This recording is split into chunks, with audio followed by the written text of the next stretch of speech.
मी काय युक्तिवाद केला याच्या अगोदर तपासी अधिकाऱ्यांनी कोर्टापुढं काय सांगितलं आणि काय रिपोर्ट म्हणजे रिमांड रिपोर्ट दाखल केला हे महत्त्वाचं आहे. त्यांनी असं सांगितलं की ह्या गुन्ह्यामध्ये पुरुषोत्तम कडलक यांचा देखील समावेश आहे, सहभाग आहे आणि त्यामुळं त्यांची पोलीस कस्टडी पाहिजे असं त्यांचं म्हणणं होतं. ते ट्रस्टी आहेत आणि त्यांच्या सांगण्यावरनं हे पैसे घेतले गेलेत असं त्यांचं म्हणणं होतं. परंतु फिर्यादीमध्ये तसा काही स्पष्ट उल्लेख नव्हता.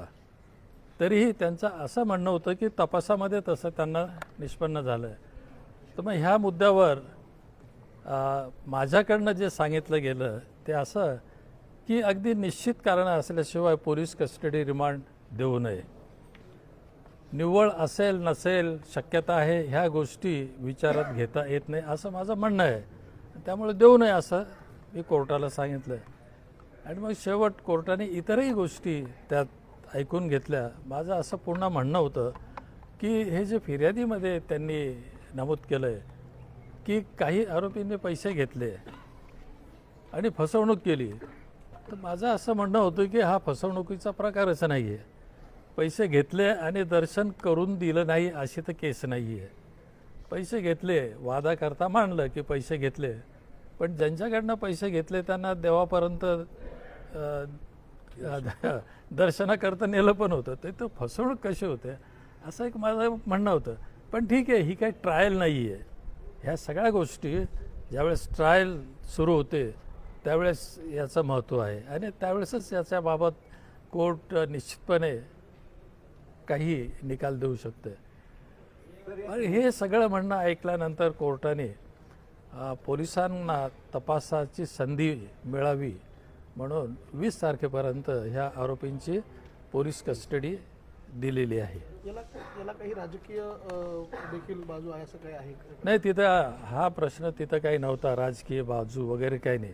पोलिसांच्या रिपोर्टमध्ये जे काही त्यांनी तपासाच्या दरम्यान मिळवलं होतं त्याच गोष्टीशी संबंधित आहे.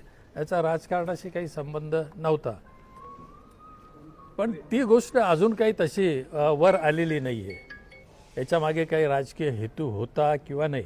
आणि असेल नसेल ह्या गोष्टी सविस्तरपणे ज्यावेळेस कोर्टामध्ये ही केस चौकशीला लागेल आणि पुरावा नोंदवला जाईल आणि जे संबंधित साक्षीदार आहेत त्यांच्या पुराव्याच्या दरम्यान त्यांची उलट तपासणी होईल त्यावेळेस या गोष्टी उघड होतील.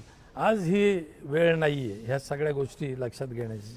तर यामध्ये नेक्सेस आहे आणि बोलणं देखील झालंय, फोनवरनं बोलणं झालं असं पण सरकारी पक्षाने बाजू मांडली. आपण तो पॅरेग्राफ वाचला तर नेमकं काय फोनवरनं बोलणं झालं. आता त्यात म्हणजे काय फोन रेकॉर्ड केला होता का असं काही दिसत नाही आहे त्यात.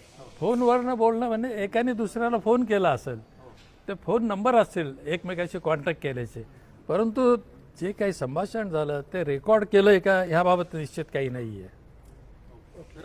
ते देखील मी कोर्टासमोर सांगितलं. पण असं असतं की ह्या स्टेजला सगळ्या गोष्टी कोर्ट विचारात घेत नाही.